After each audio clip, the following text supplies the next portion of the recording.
I never thought I'd be the kind of mother who'd have to fear her own child.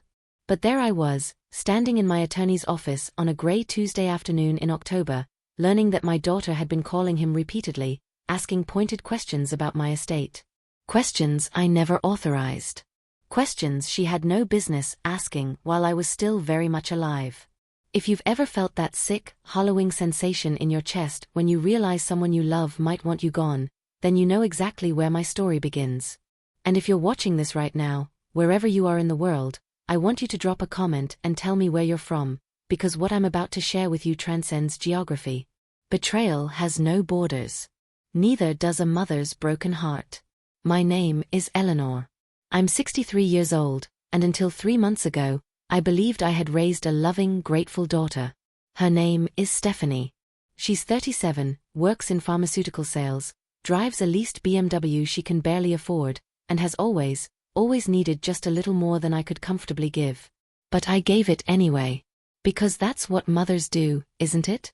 We give until we're empty, and then we find something more to give.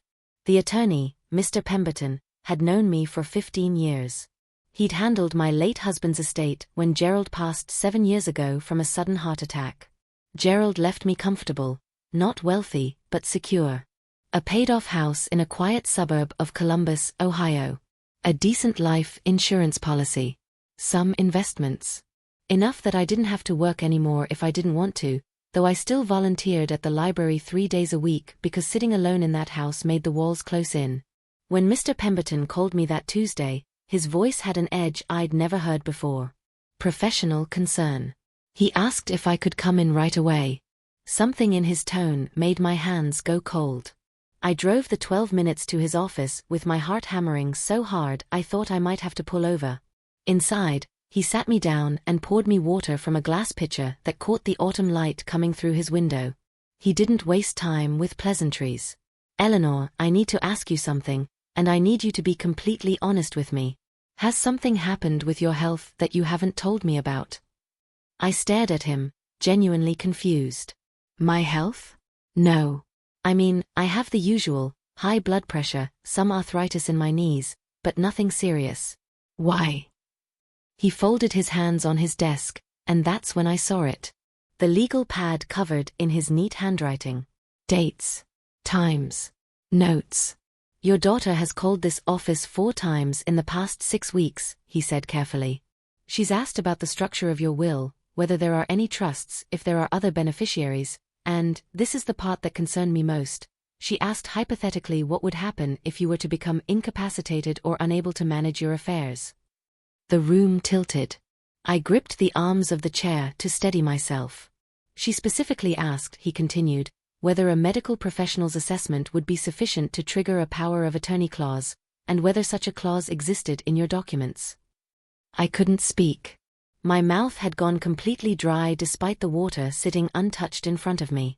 I didn't disclose anything, of course, Mr. Pemberton said. But Eleanor, these aren't casual questions. These are the questions someone asks when they're planning something. Or when they're worried about something. Either way, I felt you needed to know. If you've stayed with me this far, I need you to do something. I need you to hit that subscribe button, because this story gets darker before it gets light again, and you're going to want to follow it all the way through. Check the description box below. There are more stories like this one, stories about betrayal and survival and what we do when the people we trust most turn out to be strangers. Because that's what Stephanie became to me in that moment. A stranger. I drove home in a fog. My mind kept circling back to small moments I'd dismissed or explained away. 3 months earlier, Stephanie had insisted on taking me to my annual physical. She'd never done that before. She'd sat in the waiting room and then asked the doctor detailed questions about my cognitive function, my memory, whether I'd noticed any confusion or disorientation. At the time, I'd thought she was being caring, attentive.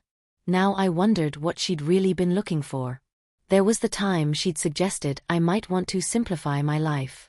Sell the house, move into a nice senior community where I wouldn't have to worry about maintenance. I'd laughed it off. I loved my house. Gerald and I had picked out every piece of furniture together. The garden still had rose bushes he'd planted the year before he died. And then there were the conversations about money. Stephanie always had a crisis. Her car needed repairs. Her condo fees had gone up. She'd made a bad investment and needed to cover the loss before her husband found out. I'd helped her. Every single time. Thousands of dollars over the years. Tens of thousands, if I was honest with myself. But this was different. This wasn't asking for help. This was preparation. I pulled into my driveway and sat in the car for 20 minutes, watching the sun set behind the maple tree in my front yard. The leaves were turning that brilliant orange-red they get in Ohio autumns, the kind of color that looks like fire against a darkening sky.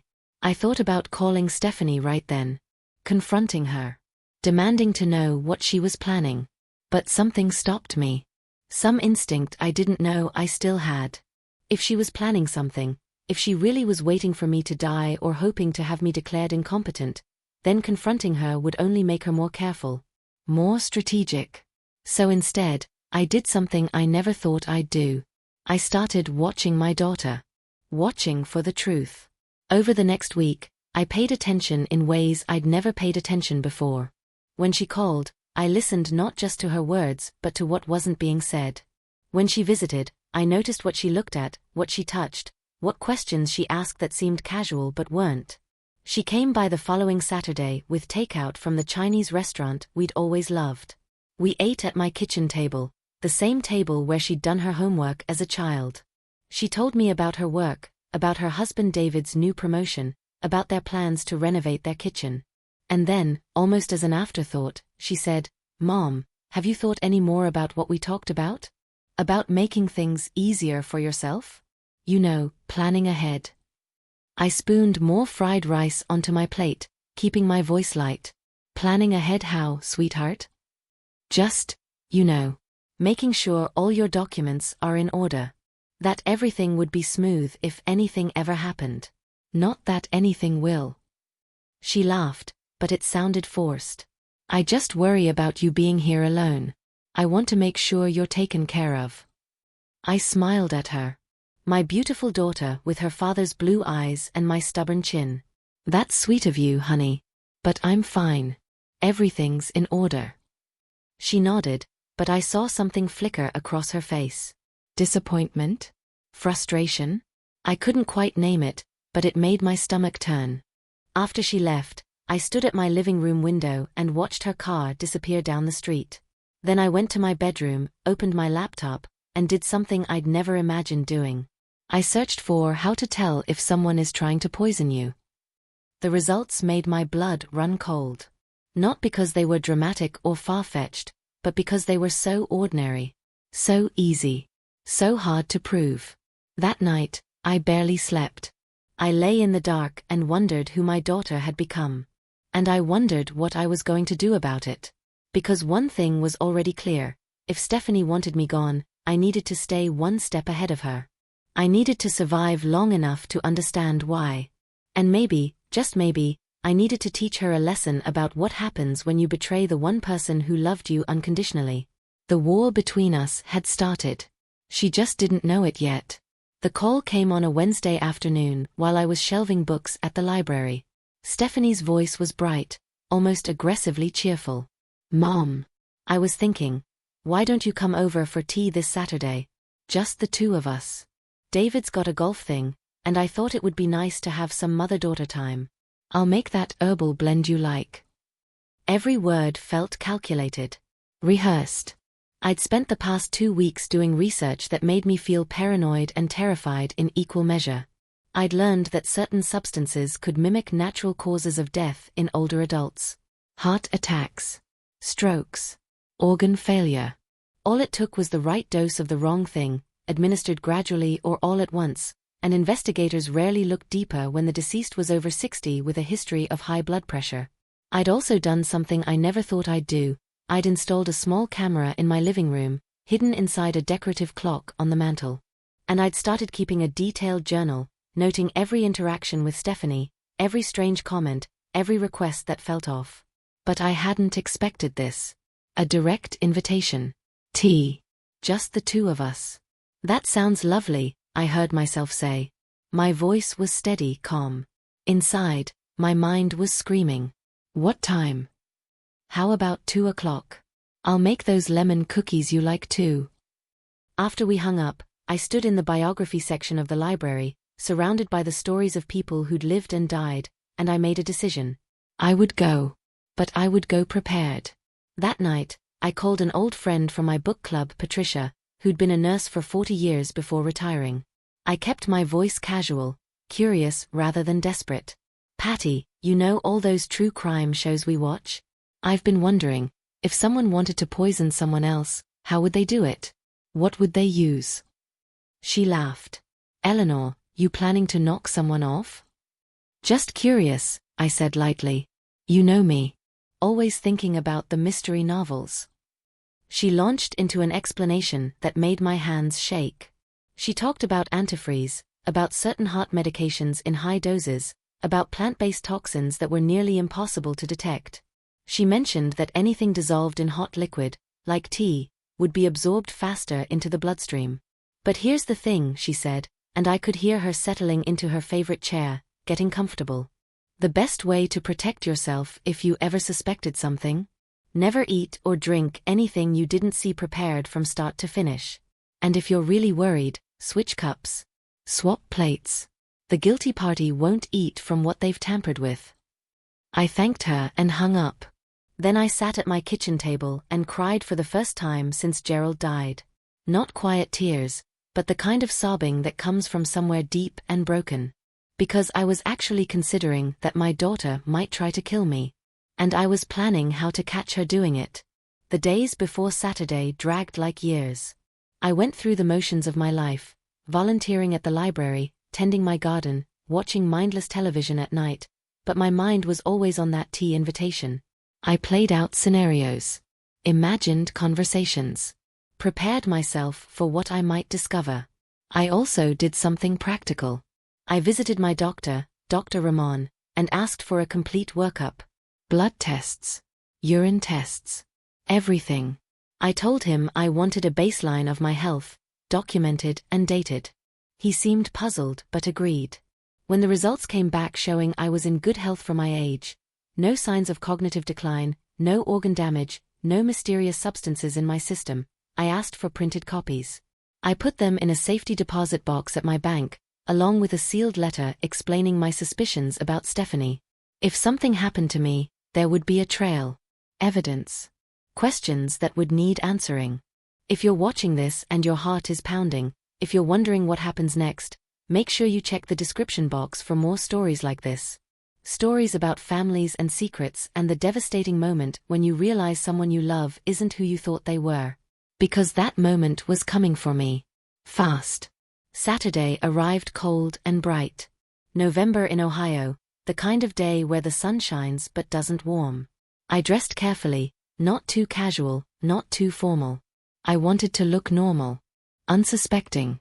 I drove to Stephanie's condo in the suburbs, a modern building with too much glass and not enough character.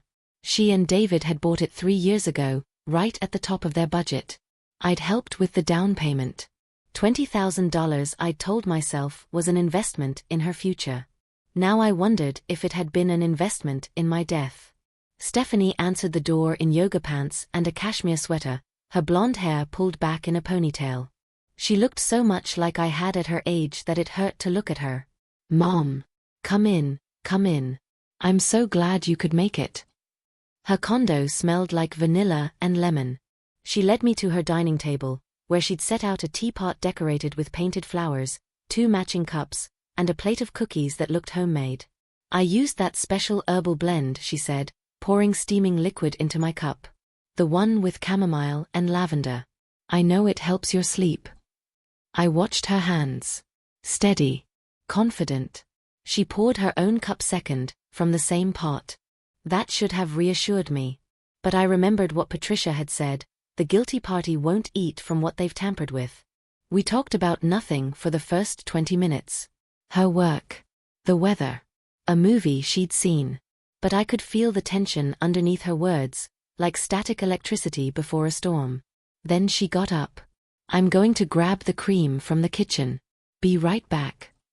The moment she disappeared through the doorway, my heart started hammering. This was it. The moment. Do I trust her? Do I drink? I looked at the 2 cups sitting on the table. Identical. Filled from the same pot. But as I stared at them, something caught my eye. A tiny smudge on the rim of 1 cup, the one she'd been drinking from. A barely visible mark, like she'd touched it with something on her finger. My hand moved before my brain caught up. I switched the cups. Put mine where hers had been. Put hers where mine had been. Stephanie came back with a small pitcher of cream, smiling. Sorry, I forgot to put it out earlier. She sat down and reached for her cup, the one that had been mine. She brought it to her lips. And then she froze. Her eyes went to the cup. Then to mine. Then to my face. I watched her expression change, and in that moment, I saw the truth. All of it. The calculation. The plan.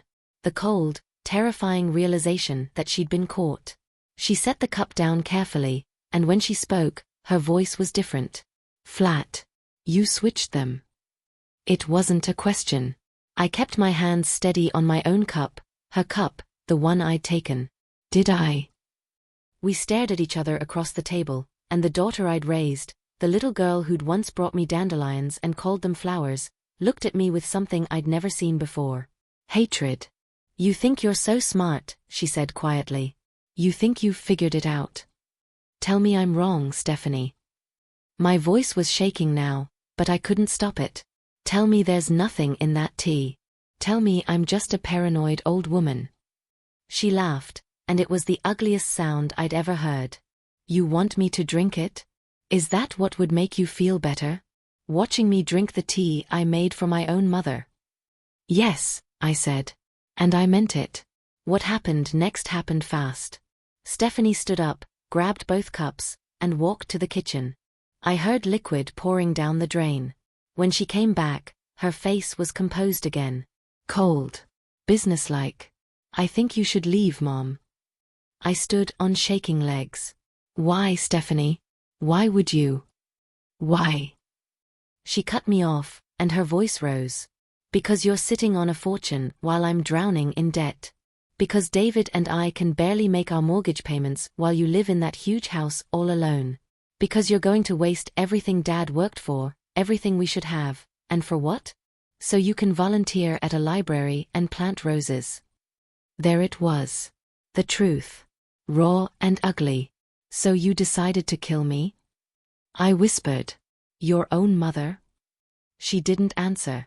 Didn't deny it. Just stood there with her arms crossed, and I saw my daughter as she really was. Not the child I'd raised, but a stranger wearing her face. I walked to the door. Turned back once. It wouldn't have worked, you know. I've documented everything. If anything happens to me, anything at all, the police will know where to look. I left her standing in her expensive condo with her switched cups and her shattered plans. I drove home crying so hard I had to pull over twice. But I didn't call the police. Not yet. Because proof and suspicion are different things.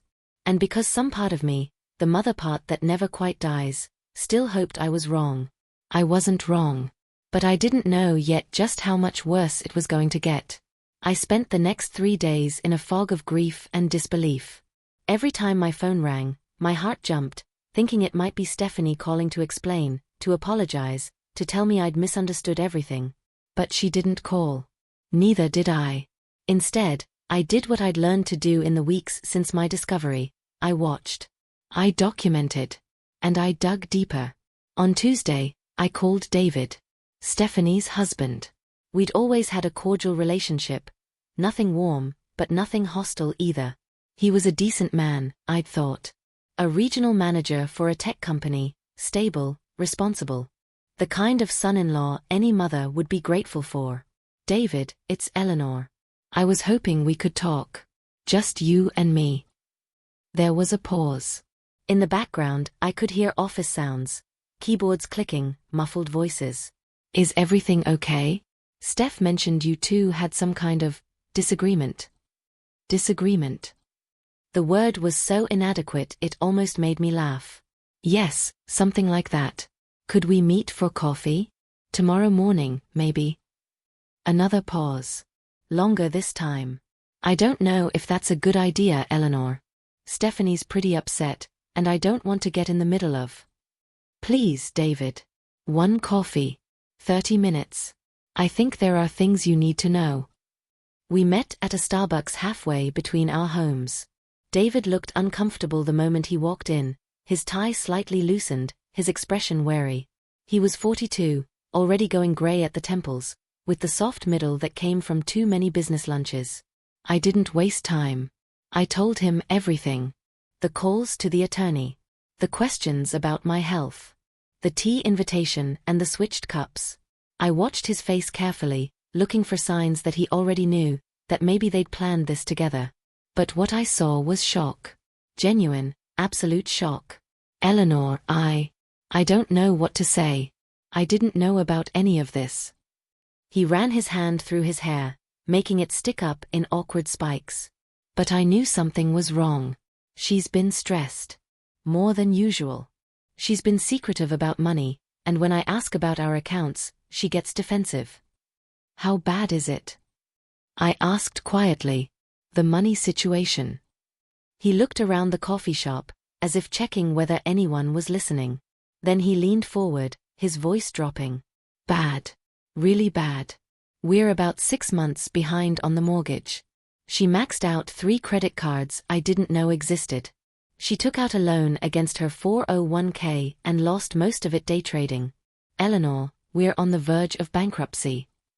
The coffee shop suddenly felt too hot, too bright. How much? Total? We're probably $180,000 in debt. Not counting the mortgage. The number hit me like a physical blow. $180,000. She kept telling me she had it under control, David continued, his voice cracking slightly. That her work bonuses would cover it. That her mother, that you, had said you'd help if things got tight. I believed her. God, I'm such an idiot. I believed her. I reached across the table and put my hand on his. She's my daughter, and I believed her for 37 years. You're not an idiot. You're a victim of the same thing I am. We talked for another hour. David told me things that made my daughter seem like a stranger. Gambling apps on her phone. Shopping binges she'd hidden. A pattern of lies that had started small, saying she'd paid bills that she hadn't, claiming bonuses that never materialized, and escalated into something much darker. Do you think she really would have gone through with it? He asked finally, his eyes red. The tea. I thought about the look on her face when I'd switched the cups. The hatred. The cold calculation. Yes, I said. I think she would have. I think she'd convinced herself it was justified. That I owed her. That it was her inheritance anyway, just arriving early. If you're still watching, if this story has grabbed hold of you the way it grabbed hold of my life, please, leave a comment. Tell me if you've ever discovered something about someone you love that shattered your entire understanding of them. Tell me where you're watching from, because I need to know I'm not alone in this particular kind of grief. And check that description box. There are more stories there about survival and betrayal and finding strength you didn't know you had. David and I parted ways with a plan. He would confront Stephanie about the debt. I would stay away, stay safe, and wait to see what she did next. If she tried to contact me, I'd document it. If she did anything threatening, we'd go to the police together. But Stephanie didn't contact me. For 2 weeks, there was nothing. No calls. No texts. No surprise visits. The silence was worse than conflict. It meant she was thinking, planning, recalibrating. Then, on a Thursday night in late November, my doorbell rang at 8 o'clock. It was dark already, the kind of heavy darkness that comes with winter's approach. I looked through the peephole and saw Stephanie standing on my porch. She was alone. She looked smaller than I remembered, hunched inside a thick coat, her face pale in the porch light. I opened the door but didn't invite her in. What do you want, Stephanie? I need to talk to you, Mom. Please. Please let me explain. Everything in me wanted to slam the door. To protect myself from whatever manipulation was coming. But there was something in her voice, something broken, that made me step aside. She walked into my living room and stood there awkwardly, not sitting, not removing her coat. When she finally looked at me, her eyes were swollen from crying. "I know what you must think of me," she started. "I know how it looked. But Mom, you have to understand, I wasn't going to hurt you. I wasn't. Don't lie to me, Stephanie. Not now. Not about this. I'm not lying." Her voice rose, desperate. "Yes, I called the attorney. Yes, I asked about your will. Yes, I made that tea. But I couldn't do it. I poured it down the sink before you even got there. The cup you switched with, there was nothing in it. Nothing, Mom. I backed out." I stared at her, trying to parse truth from deception.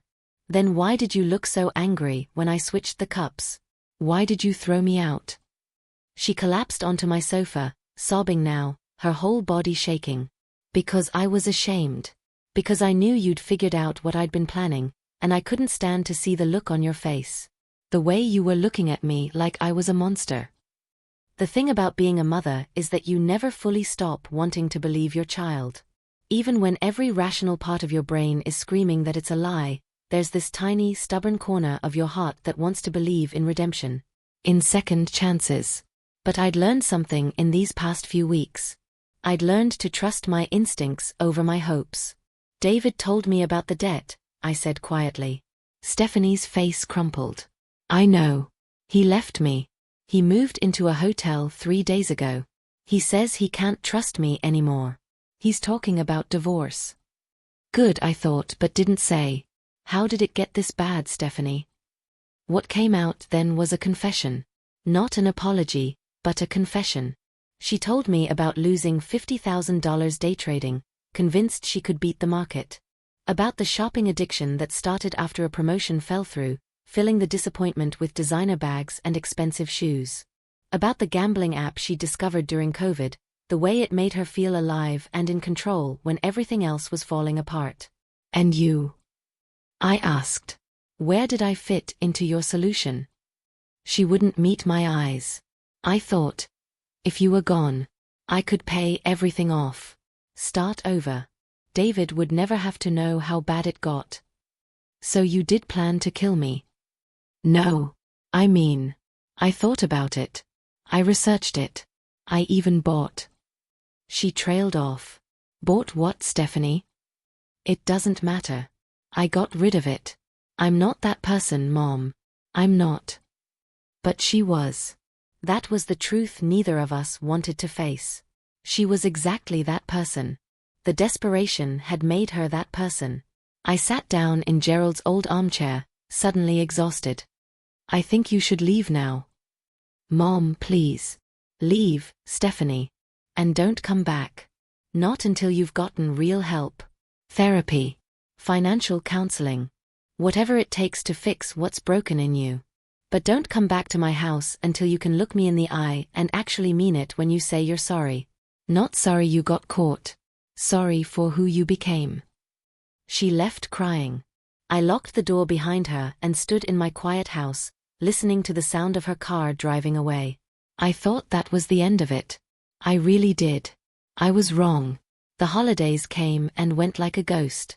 Thanksgiving without Stephanie felt wrong, like a meal missing its main ingredient. I volunteered to serve dinner at the community center instead, surrounded by strangers who were at least honest about being alone. Christmas was harder. I put up a small tree, but every ornament reminded me of Stephanie's over the years.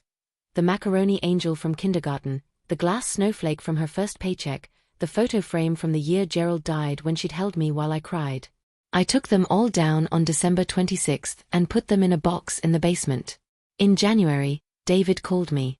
His voice was different, harder, clearer. The voice of someone who'd made difficult decisions and learned to live with them. "I wanted you to know I filed for divorce. And I'm cooperating with a bankruptcy attorney to separate my finances from hers. It's going to be messy, but it's necessary." "I'm sorry, David. I know you loved her." "I loved who I thought she was," he corrected. "That's not the same thing."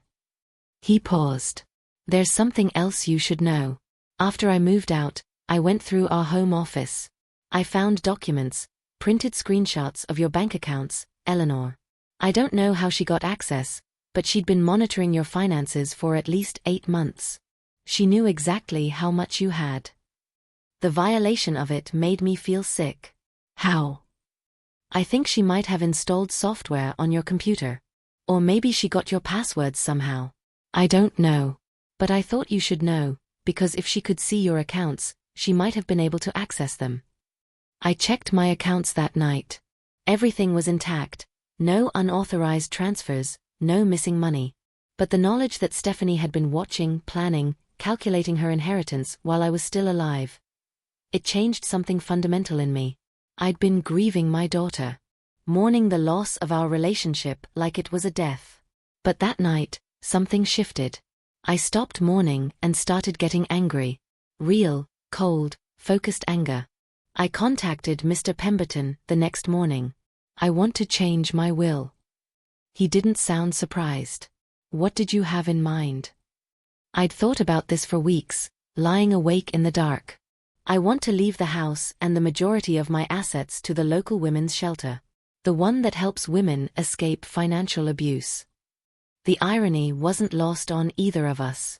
I want to set up a small trust for Stephanie, enough for therapy and financial counseling, but she only gets access if she completes both and stays in treatment for at least 2 years. And if she doesn't complete the conditions? Then that money goes to the shelter too. Mr. Pemberton was quiet for a moment. That's a strong consequence, Eleanor. Are you sure? I've never been more sure of anything in my life. We drew up the new documents. I signed them on a cold Tuesday in February, exactly 4 months after I'd first learned about Stephanie's calls to his office. 4 months that had aged me 10 years. I also did something else. Something I hadn't planned but felt necessary. I wrote Stephanie a letter. Not an email, not a text, a physical letter in my own handwriting, the way I'd written her letters when she went to college, full of love and encouragement and pride in the woman she was becoming. This letter was different. Dear Stephanie. By the time you read this, I'll be gone. Whether that's tomorrow or 20 years from now, I can't know. But I wanted you to understand something that I couldn't say to your face because I knew you wouldn't hear it. You broke my heart. Not because you wanted my money. I could understand desperation, understand making mistakes with finances. You broke my heart because you were willing to end my life for it. Because you looked at me and saw not your mother, not the woman who raised you, but an obstacle between you and a solution to problems you created yourself. I've changed my will. The house, the money your father worked so hard for, it's not going to you. It's going to help women who are trapped in situations they didn't create, women who need a second chance at life without violence or control or abuse. I hope that irony isn't lost on you. But I've left you something too. Not money, not things. I've left you an opportunity. A trust that will be released only if you get help. Real help. The kind that addresses not just your spending but the emptiness inside you that made you think murder was an acceptable solution. I hope you take it. I hope years from now, you'll have done the work and become someone I could have been proud of again. Someone your father would have been proud of. But even if you don't, even if you read this and hate me for it, I want you to know that I loved you. I loved you when you were born, when you took your first steps, when you graduated college, when you got married. I loved you even when you were standing in my living room radiating hatred because I'd outsmarted your plan to kill me. I loved you enough to let you face the consequences of your actions. Because that's what real love does. Goodbye, Stephanie. I hope you find peace someday. I hope you find yourself. Mom. I sealed that letter and put it with my will. Instructions that it should be given to her after my death, but only after the will had been read. Only after she understood what she'd lost. Then I did something I should have done months ago. I started living again. Check the description box below. There are more stories about survival, about reclaiming your life after betrayal, about becoming stronger in the broken places. Because that's what this last part is about. Not revenge. Survival. I sold the house in March. Not because I was afraid Stephanie would come back, but because I didn't need it anymore. All those rooms full of memories, the weight of Gerald's absence, Stephanie's childhood echoing in every corner. It was time to let it go. I bought a small condo near Patricia, my nurse friend from book club. 2 bedrooms, lots of light, a balcony where I could grow herbs and flowers. I downsized ruthlessly, keeping only what mattered, donating the rest. I traveled. Used some of Gerald's life insurance to see places we'd always planned to visit together but never did. I went to Ireland and walked the cliffs of Moher with the wind in my face. I went to New Mexico and watched the sun set over the desert until I cried from the beauty of it. I went to Maine and ate lobster on a pier and laughed with strangers who became friends. I lived. Really lived. Maybe for the first time since Gerald died. Maybe for the first time since I'd become so consumed with being Stephanie's mother that I forgot to be Eleanor. I joined a book club that met weekly.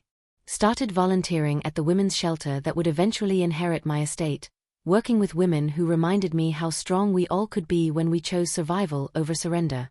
I even went on a few dates, nothing serious, but pleasant evenings with pleasant men who made me remember what it felt like to be seen as a woman, not just a mother or a potential victim. And Stephanie? I heard about her through the grapevine. Through mutual acquaintances who didn't know the full story, who would mention in passing that they'd run into her, that she seemed to be struggling, that the divorce had been finalized and she'd had to declare bankruptcy. Part of me, that mother part that never quite dies, felt sad for her. But mostly I felt nothing. She'd made her choices. She was living with them. That was as it should be. Then, on a sunny afternoon in September, almost a full year after the tea invitation that had changed everything, my phone rang with an unknown number. I almost didn't answer. But something made me pick up. Mom. Her voice was different. Smaller. Tentative in a way I'd never heard before. Stephanie. I know I have no right to call. I know what I did was unforgivable. But I'm in a program. A real one. Therapy 3 times a week, financial counseling, a 12-step group for gambling addiction. I've been going for 6 months, and my therapist said. She said I needed to make amends. Not to ask for forgiveness, because she said I don't deserve that. But to tell you that I understand what I did. I understand what I almost did. I sat down on my balcony, looking out at the afternoon light filtering through the trees. Why are you really calling, Stephanie? Because I'm filing for bankruptcy next week, and I had to list you as a potential creditor. For all the money you loaned me over the years. And I realized I never even said thank you. Not really. I just kept taking, and then I wanted to take everything. Her voice broke. I wanted to take your life, Mom. Your actual life. And I need you to know that I see that now. I see how sick I was. How sick I still am. Are you asking me to forgive you? There was a long pause. No. I don't think I can be forgiven for that. I'm just asking you to know that I'm trying. I'm trying to become someone who wouldn't do that. Someone who wouldn't even think it. We talked for 20 minutes. I didn't tell her about the new will, that wasn't the point. I didn't tell her I'd moved or traveled or rebuilt my life from the ashes of what she'd burned down. But I listened to her talk about her therapy, about the deep well of inadequacy and fear that had driven every bad decision. About growing up always feeling like she wasn't quite enough, wasn't quite as successful as her father had been, wasn't quite worthy of the life she'd been trying so desperately to maintain. Some of it I recognized. Some of it felt like excuses. All of it was complicated. I'm not going to tell you everything's okay between us, I said finally. I don't know if it ever will be. You terrified me, Stephanie. You made me afraid in my own life. That's not something you can just apologize away. I know. But I'm glad you're getting help. I'm glad you're trying. Keep doing that. Keep being honest with yourself. Maybe someday we can talk again. Maybe someday this will hurt less for both of us. Maybe, she said quietly. I love you, Mom. I know I have a terrible way of showing it, but I do. I closed my eyes against sudden tears. I love you too, Stephanie. That's never been the question. Love was never our problem.